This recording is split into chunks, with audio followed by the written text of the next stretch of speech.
un grand palais, tout de pierre blonde. Les fenêtres s'ouvrent sur un grand parc. À l'étage, une grande chambre, les murs tendus de toile grège, ornés de motifs de myosotis. Assise devant son miroir, une jeune fille brosse ses longs cheveux noirs. Elle a de grands yeux sombres et une petite fossette sur chaque joue. Elle est vêtue d'une robe de soie jaune pâle. Tout en se coiffant, elle chantonne. Aux marches du palais, aux marches du palais, il y a une tant belle fille, là, il y a une tant belle fille.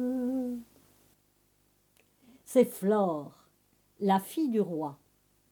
Et le roi, justement, voilà qu'il entre dans la chambre. « Bonjour, ma fille, comment allez-vous ce matin ? Pour ma part, je vais fort bien, mais j'ai pris une grande décision. Je deviens vieux et il faut un héritier au royaume. Vous êtes en âge à présent de vous marier. J'ai donc décidé d'organiser un grand bal et d'y inviter tous les jeunes gens dignes de vous épouser. »« Oh, mais père, je n'ai pas envie de me marier, moi. Pas encore. C'est trop tôt, je suis bien, moi, ici avec vous. » Bien sûr qu'elle est bien avec son père. Il l'aime tellement qu'il fait ses 4 volontés. Alors pourquoi s'encombrer d'un époux qu'on pourrait contrarier ? Mais cette fois, elle a beau insister, elle a beau pleurnicher, rien n'y fait. Le roi reste sur sa décision, elle doit se choisir un époux. Il lui fait un baiser sur le front et sort. Restée seule, elle recommence à se brosser les cheveux. Mais qu'est-ce que je ferais bien ? Je veux pas me marier. Ah, j'ai trouvé. Et elle court chez son père. Père, puisque vous voulez absolument que je me choisisse un époux, eh bien, c'est d'accord. Mais faites savoir à tous ceux qui se présenteront qu'ils doivent m'offrir une rose bleue. Une rose bleue ? Mais, ma fille, vous perdez la tête. Une rose bleue, ça n'existe pas dans aucun jardin, voyons. Je veux une rose bleue. La jeune fille lève son menton, tourne les talons, fait virevolter ses jupons et sort de la pièce. Bon. Le roi fait donc savoir à tous les prétendants qu'ils ont à se présenter avec une rose bleue. Le soir du bal, dans l'antichambre, les prétendants sont 10, 100, 1000 peut-être entassés, tous dans la main, une rose bleue. Le majordome fait entrer le premier prétendant. Il est grand, il est vêtu d'un uniforme militaire à brandebourg, il avance à grands pas majestueux, s'incline très bas devant la princesse.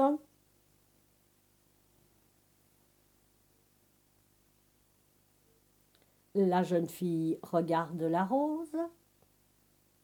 Oui, c'est une rose. Oui, elle est bleue.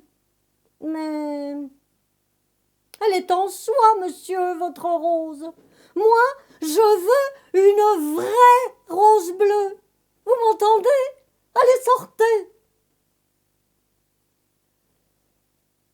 Le majordome fait entrer le prétendant suivant. Celui-là est plutôt petit, il est tout vêtu de velours bleu pâle, il a des cheveux blonds un peu trop longs et c'est tout ce qu'on voit. Parce qu'il avance la tête baissée, à petits pas, un peu tremblant. Et quand il fait sa révérence devant la princesse, il manque de tomber et il présente sa fleur tout tremblant. Oui. Mais allons, monsieur, vous vous moquez de moi.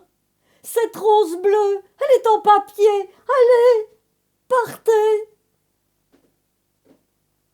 Troisième prétendant. Ah, celui-là, il est vêtu comme un oiseau de paradis, de vêtements multicolores, et il s'avance en dansant, pas de basque, pas de valse, soubresaut, saut de chat, et il termine par une magnifique pirouette, le genou en terre, il offre sa rose. Oui, monsieur, c'était fort joli tout ça, oui. Votre rose aussi, oui, c'est une vraie rose, oui. Oui, mais on voit bien qu'elle a été trempée dans l'encre. Allez, monsieur, allez danser ailleurs. Et ainsi de suite toute la journée. Les prétendants défilent, les uns très majestueux et sur deux, d'autres timides, d'autres fantasques, avec des roses en papier, en tissu, même parfois entaillées dans des pierres précieuses. Vers le soir, il reste un seul prétendant. C'est un jeune homme vêtu d'un simple pourpoint de drap grège, de chausses brun foncé. Il avance tranquillement, il sourit à la princesse. Arrivé devant elle, il met un genou en terre. Elle l'a regardé avancer. Ah. Il est bien celui-là. Il n'a l'air ni timide, ni prétentieux. Il est joli garçon. Et puis quel beau sourire. Voyons donc ce qu'il a à offrir. Le jeune homme tend sa rose. C'est une aubépine blanche. La jeune fille prend l'aubépine, la hume longuement, puis la brandit devant l'assistance. Voilà, voilà, voilà, père, voilà, oh, mesdames, messieurs, voilà ce que j'appelle une rose bleue. Mais, ma fille, ce n'est pas une rose, et cette fleur est blanche. Allons, puisque je vous dis que c'est une rose bleue, puisque je la vois, une rose bleue, c'est ainsi. Et tous les courtisans, de voir instantanément dans la main de la jeune fille une rose bleue. On maria les deux jeunes gens et ils vécurent heureux tout le restant de leurs jours. À demain.